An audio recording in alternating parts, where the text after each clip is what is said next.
मातृत्व 42-43 साल की वसुंधरा एक भरे पूरे परिवार की मालकिन थी।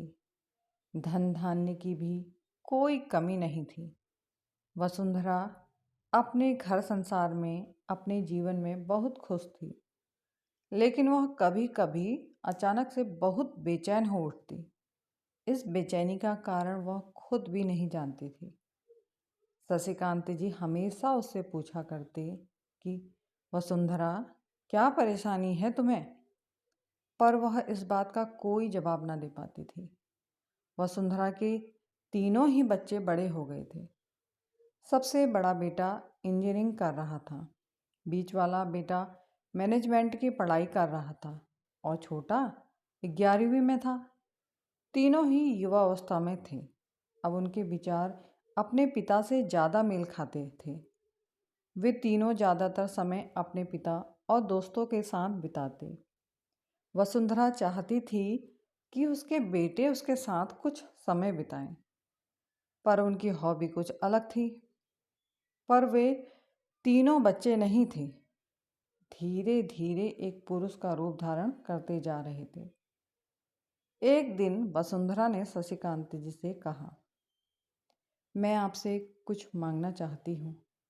शशिकांत जी ने कहा, हाँ कहो, क्या मांगना चाहती हो? वसुंधरा घबराते हुए बोली, मुझे एक बेटी चाहिए। शशिकांत जी को आश्चर्य हुआ, पर वसुंधरा ने कहा, कृपया सवाल जवाब मत करिएगा।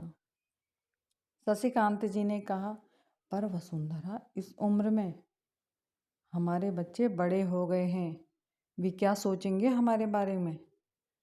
वसुंधरा मुस्कुराते हुए बोली, आप समझे नहीं, मैं बेटी गोद लेने की बात कर रही हूँ।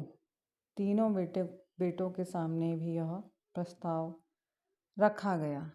किसी को भी कोई आपत्ति नहीं थी, लेकिन सबके मन में एक ही सवाल था, क्यों?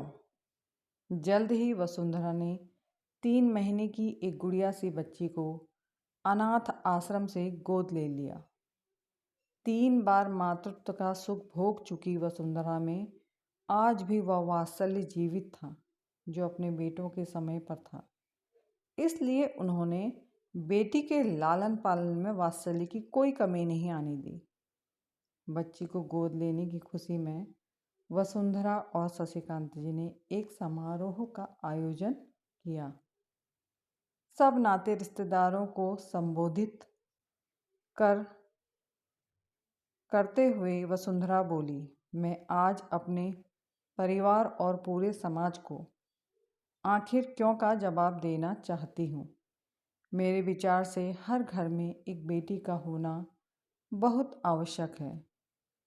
बेटी के स्नेह और अपनेपन की भावना ही घर के सभी लोगों को एक दूसरे से रिश्तों के धागे में बांधे रखती है।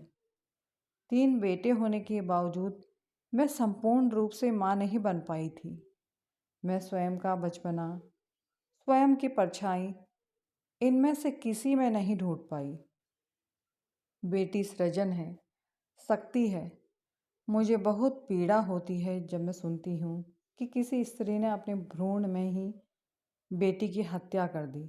मैं जानती हूँ कि मेरे पतिदेव का वंश मेरे ये तीनों बेटे अवश्य बढ़ाएंगे, पर मेरे मातृत्व का वंश तो मेरी बेटी ही बढ़ा सकती है। इसलिए इस उम्र में मैंने बेटी गोद लेने का फैसला किया। कहानी देखने व सुनने के लिए आप सभी का बहुत बहुत धन्यवाद। अगर आपको मेरे द्वारा सुनाई गई कहानी पसंद आ रही है तो प्लीज़ आप मेरे चैनल को सब्सक्राइब कीजिए, लाइक कीजिए, कमेंट कीजिए, शेयर कीजिए। धन्यवाद।